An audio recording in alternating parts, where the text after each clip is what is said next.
BRS MLC కవిత ఎందుకు press meet పెడుతున్నారో కూడా అర్థం కావడం లేదంటూ తీవ్ర స్థాయిలో ఫైర్ అయ్యారు మంత్రి కొండా సురేఖ. మాటకు మాట బదులిచ్చారు. ఆ డీటెయిల్స్ మా ప్రతినిధి సాదిక్ అందిస్తారు. చాలా బాధాకరము, దురదృష్టకరము. కనీసము అంటే బాధ్యత లేని వ్యక్తి, బాధ్యతాయుతమైన వ్యక్తి కాదు అని చెప్పడానికి ఇది ఒక ఉదాహరణ. ఏదో అధికారం ఉంటేనే మేము అసెంబ్లీకి వస్తాము, అధికారం లేకపోతే నేనెందుకు రావాలనేటువంటి పద్ధతిలో ఆయన రాకపోవడం ఏదైతుందో బాధాకరము. ముఖ్యమంత్రి గారు కూడా మొన్న ఏదైతే ఇరిగేషన్ వాటి మీద మీటింగ్ పెట్టినప్పుడు ఒకటే మాట చెప్పారు, నువ్వు చేసినవన్నీ కూడా కరెక్ట్ అయితే నువ్వు అసెంబ్లీలో వచ్చి మాట్లాడు అని అన్నారు. ఆయన అసెంబ్లీలోకి రాలేదు అంటే ఇండైరెక్ట్ గా ఆయన చేసినవన్నీ తప్పు అని ఒప్పుకున్నట్టే. కావాలా ఆయన వచ్చి ఆయన ఎక్స్ప్లెనేషన్ ఇచ్చుకోవాల్సిన బాధ్యత. లోపలికి వస్తాము, మా సత్తా సాటుతామని కూడా బాగా మాట్లాడారు కదా, ఎందుకు రాలేదనుకుంటున్నారు? అదే భయపడే రాలేదు, వాళ్ళ తప్పులన్నీ బయటకు వస్తాయి, ఎదుర్కోలేకనే రాలేదు, మొహం చూపించుకోలేక రాలేదు, అందుకే రాలేదని నేను అనుకుంటా ఉన్నాను. ముఖ్యమంత్రి రేవంత్ రెడ్డి యొక్క రక్తంలో పచ్చ రక్తం ప్రవహిస్తుందని కూడా కవిత ఆరోపిస్తుంది. పచ్చ రక్తం ప్రవహిస్తే ఆయన ఏం చేసిండు అని ఏమన్నా మీలాగా ఆంధ్రప్రదేశ్ నుంచి రాజ్యసభ మెంబర్లను ఏమన్నా రిక్రూట్ చేసిండా? ఏమన్నా మీలాగా వాళ్లకు మీకు అండర్స్టాండింగ్ లో ఇంత ఇంటర్నల్ ఒప్పందాలు ఏమన్నా చేసిండా? ఈరోజు ఎప్పుడు కూడా సీఎం రేవంత్ రెడ్డి గారు చంద్రబాబు నాయుడు కలవలేదు, చంద్రబాబు నాయుడు సీఎం గా రేవంత్ రెడ్డిని కలవలేదు.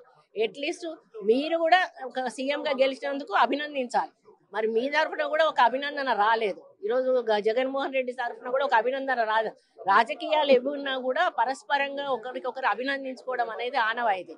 కాబట్టి వాళ్ళకు అంటే నాకు తెలిసి నైతిక విలువలు అనేటివి వాళ్ళలో లేవు అని నేను అనుకుంటాను. ప్రధానంగా చూసినట్టయితే Telangana public service commission chairman గా ఉన్నటువంటి మహేందర్ రెడ్డి పైన విచారణ జరిపించాలి, ఆయన ఎందుకు తెలంగాణ పబ్లిక్ సర్వీస్ చైర్మన్ గా ఇచ్చారని కూడా ప్రశ్నిస్తుంది. ఆయన పైన విచారణ జరిపించాలంటారు కవిత. కేసు వేయమనండి, ఏమేం ఫ్రాడ్ చేసిండో ఆమె లిస్ట్ రాసి ప్రైవేట్ కేసు వేయమనండి, మేమెందుకు విచారణ జరిపించాలి? ఆమె డైరెక్ట్ కోర్టులో ఫైల్ చేయొచ్చు కదా, కోర్టు డిసిషన్ తీసుకొని ఎంక్వైరీకి పంపిస్తుంది కదా.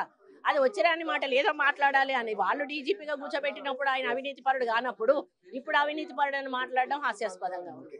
బడ్జెట్ సమావేశాల్లో సంక్షేమ అభివృద్ధి రెండు అంశాలపైన మీ ప్రభుత్వం ముందుకు పోతుంది కదా, ఎట్లా ఉండబోతుంది అనుకుంటున్నారు? అదే రెండు కళ్ళుగానే ముందుకెళ్తాము. ప్రజల అభివృద్ధి సంక్షేమం రెండు ధ్యేయంగా, ముఖ్యంగా ఉద్యోగాల మీద శ్రద్ధ, అభివృద్ధి మీద శ్రద్ధ, సంక్షేమాల మీద, ఈ మూడింటి మీద కూడా మేము కాన్సన్ట్రేట్ చేస్తాం. 6 గ్యారెంటీల మీద కూడా మేము కాన్సన్ట్రేట్ చేస్తాం. గవర్నర్ ప్రసంగం ఎట్లా అనిపిస్తుంది? చాలా రోజుల తర్వాత మీరు మంత్రిగా గవర్నర్ ప్రసంగం చూస్తారు కదా, గవర్నర్ ప్రసంగం చాలా హ్యాపీగా ఉందండి. మా గవర్నమెంట్ ఏం చేయబోతుందో మేము ముందే సూచాయిగా గవర్నర్ ప్రసంగం ద్వారా చెప్పడం జరిగింది. తెలంగాణ ప్రజలందరికీ కూడా ఒప్పించి మెప్పించేటువంటి బడ్జెట్ రేపు మేము పెట్టబోతున్నామని నమ్మకం ఉంది.